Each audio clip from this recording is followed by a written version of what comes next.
Boosh. So, day 12 na tayo. So, time ano ngayon? 4:04. Tapos ngayon pa lang tayo ako mag-start. Ako lang syempre. Hindi naman pwede. Ako lang. Mahalo yung buhok ko. Ang may paka. And anyway, balik na tayo. Ako ulit sa dating kinalaman ko. Kasi, time na ulit para mag-lock in. Dapat nga, after ko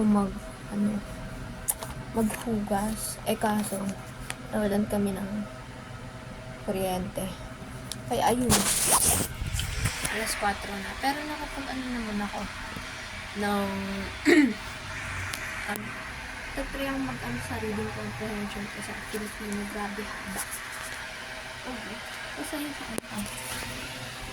dito lang siya sa may ito ako layout. So it's day 12 ng aking journey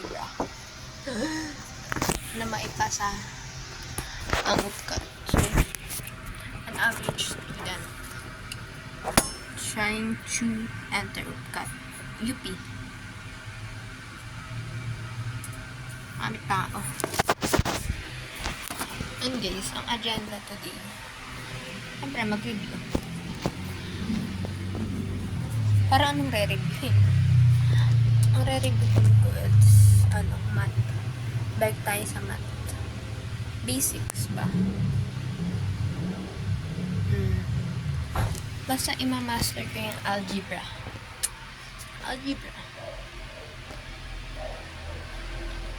Siguro yung law, basta yun.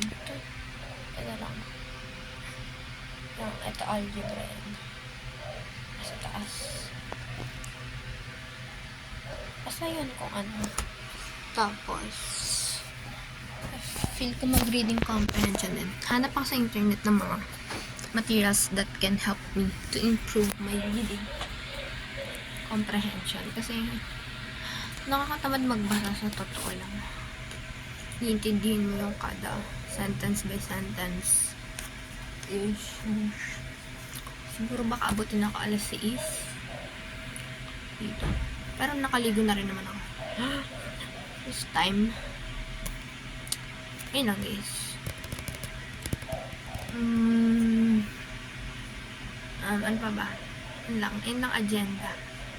Lobat din ako. Laging lobat. So, mag-aaral-aral muna. Bye.